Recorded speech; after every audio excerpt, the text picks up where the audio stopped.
રસાયણ વિજ્ઞાનના આપણે પ્રેક્ટિકલની એક્ઝામ 2024 માટે આપણે કેટલાક પ્રેક્ટિકલની એક્ઝામમાં જે ફેરફાર થયેલા છે એની વાત કરીશું અને પ્રેક્ટિકલની એક્ઝામમાં કેવી રીતે લખવાનું છે એ આપણે સમજી લઈએ.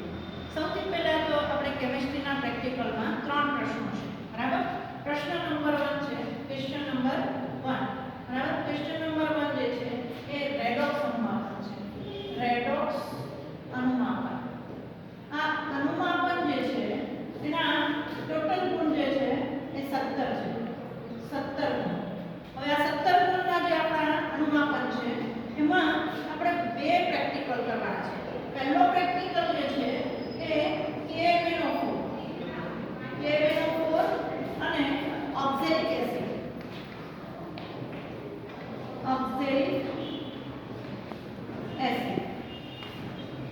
અને બીજો પ્રેક્ટિકલ જે છે એ KMnO4 સાથે આપણે પેરાસેમોનિયમ સલ્ફેટ હવે આ જે બે પ્રેક્ટિકલ છે એમાં આપણે મેઇનલી ધ્યાન એ રાખવાનું છે કે પહેલો જે પ્રેક્ટિકલ છે ઓક્ઝેલિક એસિડ વાળો એમાં આપણે કોનિકલ ફ્લાસ્કના દ્રાવણને ગરમ કરવાનું છે અને બીજો પ્રેક્ટિકલ છે એમાં કોનિકલ ફ્લાસ્કના દ્રાવણને ગરમ કરવાનું નથી. તો તમારા મનમાં પ્રશ્ન થાય કે શા માટે ગરમ કરવાનું છે અને આમાં શા માટે ગરમ કરવાનું નથી. બરાબર? તો સૌથી પહેલા એ સમજી લઈએ કે ઓક્ઝેલિક એસિડ જે છે એનું સૂત્ર શું છે તો કે H2C2O4. H2C2O4 એમાં ઓક્ઝેલેટ આયન છે. કયો આયન છે? C2O4 2- ion. અને આ જે ઓક્ઝેલેટ આયન જે છે એનું રૂપાંતર આપણે અણુમાપનના અંતે શેમાં કરવાનું છે? કાર્બન ડાયોક્સાઇડમાં કરવાનું છે. હવે આ જ અણુમાપનમાં આ જે કાર્બન ડાયોક્સાઇડમાં જે રૂપાંતર કરવાનું છે એ વિધાઉટ હીટિંગ થઈ શકતું નથી. આપણે ટેમ્પરેચર વધારીએ ત્યારે જ આ કાર્બન ડાયોક્સાઇડ એમાંથી રિલીઝ થાય, મુક્ત થાય. અને એટલા માટે આપણે ઓક્ઝેલિક એસિડના કોનિકલ ફ્લાસ્કને ગરમ કરીએ તો જ અણુમાપન થશે.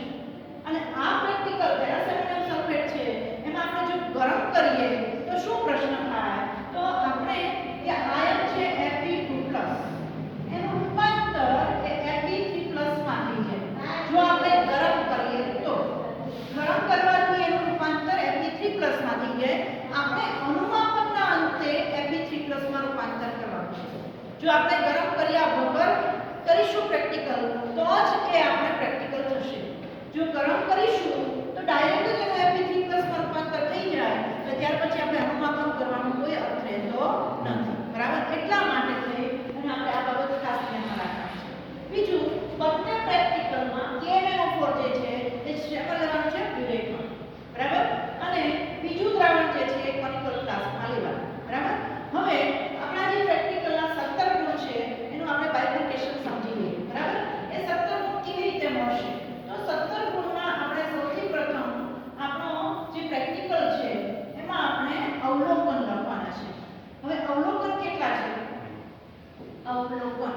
બરાબર? અવલોકન જે છે એ અવલોકન ટોટલ 4 છે. પહેલું અવલોકન કયું છે? કે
2 માર્ક્સ. એટલે દરેક અવલોકનનો કેટલો થયો? અડધો માર્ક્સ. બરાબર. હવે અડધો માર્ક્સ તમને જો તમે અહીંયા ઓક્સિલિક એસિડ લખ્યું છે પણ વત્તા 1/2 ટીટી H2SO4 નથી લખ્યું તો એ અડધો માર્ક્સ કપાઈ જાય. અને જો ઓક્સિલિક એસિડ હોય તો એ વધારાનું આપણે શું લખવું પડે? ગરમ કરવું એમ લખવું પડે કોનિકલ ફ્લાસ્કમાં. ખ્યાલ આવ્યો? એટલે આ બાબત ધ્યાનમાં રાખવાની અવલોકન લખતી વખતે. એટલે આ 2 માર્ક્સ આપણા થઈ ગયા. હવે આપણે બીજા 2 માર્ક્સ છે એ આપણા પ્રક્રિયાના છે. પ્રક્રિયા રાસાયણિક પ્રક્રિયા આપણે લખવાની છે અને એ રાસાયણિક પ્રક્રિયામાં આપણે શું કરવાનું છે તો કે બંનેમાં પહેલું સમીકરણ કોમન રહેશે. કયું સમીકરણ? કે KMnO4 H2SO4. હવે અહીંયા આપણે શું નિપજ મળશે? તો આનો પહેલો ધનાયક કયો છે? K+. આનો ઋણાયક કયો છે? SO4 2-. બરાબર. આ બંને પ્રક્રિયા કરશે. તમે 11 માં શીખીને આવ્યા છો. આ બે સંખ્યા K ને મળશે SO4 ની 1 એટલે આપણી પ્રોડક્ટ કઈ બનશે? K2SO4. આ પ્રોડક્ટ મળી ગઈ. ત્યાર પછી બીજી પ્રોડક્ટ કઈ છે તો કે Mn. Mn આયન કયો છે? Mn2+. આ Mn2+ અને SO4 બંને ડાયરેક્ટ જોડાઈ જશે કારણ કે અહીંયા +2 છે અહીંયા -2 છે. બરાબર. 11 તમે શીખીને આવ્યા છો એટલે આ બનશે MnSO4.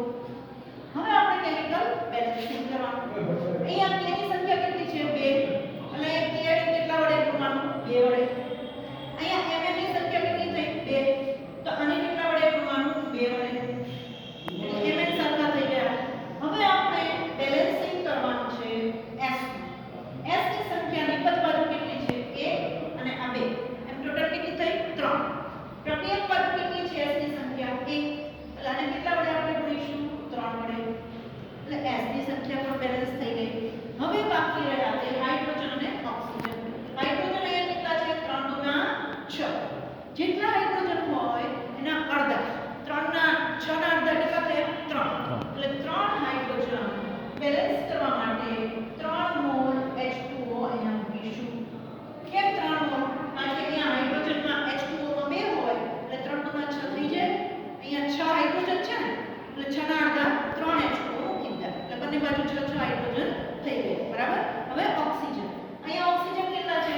4 × 8. અહીંયા છે 8. અહીંયા કેટલા છે? 4 × 12. 12 ને 8 કેટલા થયા? 20. પ્રક્રિયક બાજુ કેટલા છે? 20. નિપજ બાજુ કેટલા છે? 4. અહીંયા કેટલા છે? 4 × 8. અહીંયા કેટલા છે? 3. એટલે 8 ને 4 12 ને 3 15. નિપજ બાજુ 15 પ્રક્રિયક બાજુ 20. તફાવત કેટલો આવ્યો? 5. એટલે આપણે 5 નવજાત ઓક્સિજન આ બાજુ મૂકવાના નિપજ બાજુ. પહેલું સમીકરણ બંનેમાં કોમન રહેશે. બંને પ્રેક્ટિકલ. હવે બીજું સમીકરણ. બીજા સમીકરણમાં આપણે પેરાસેમોનિયમ સલ્ફેટ લેતા હોય તો FeSO4 NH4 twice SO4 6H2O લખતા નથી. કેમ નથી લખતા? કારણ કે પાણીના મોલ પ્રક્રિયામાં ભાગ લેતા નથી. બરાબર.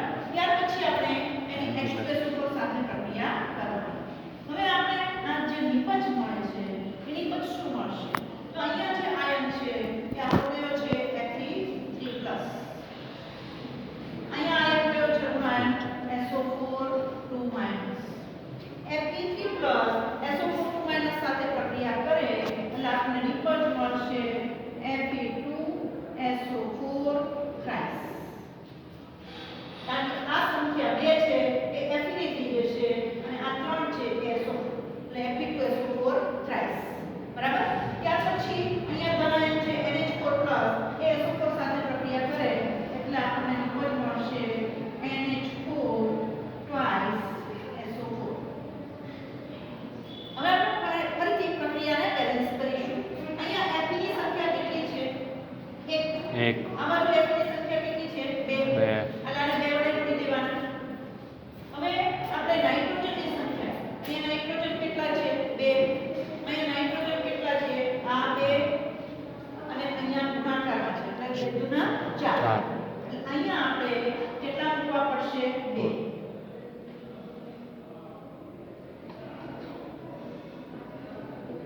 બરાબર. હવે આપણે જે છે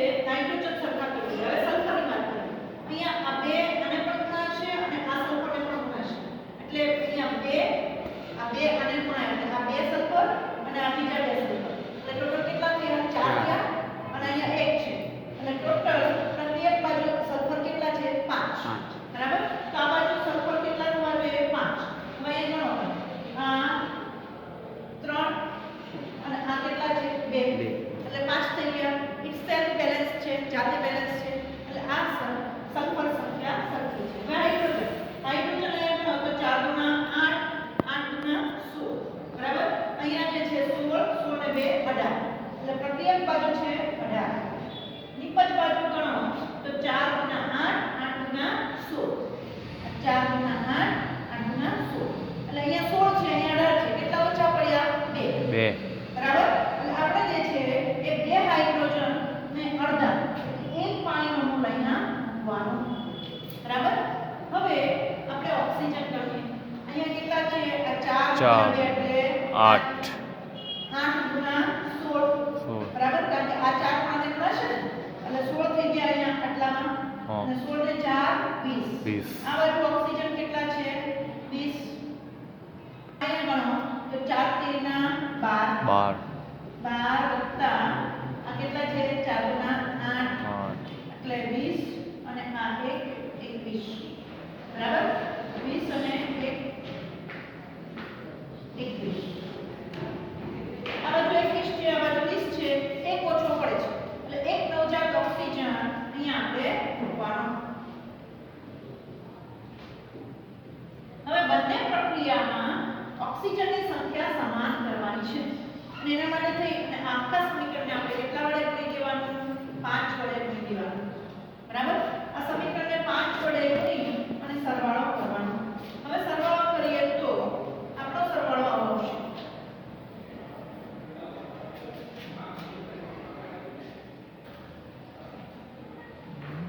પહેલા KMnO4 એટલે 2KMnO4, પછી અહીંયા હાઇડ્રો આ જે સલ્ફ્યુરિક એસિડ છે અહીંયા 3 મોલ છે અને 5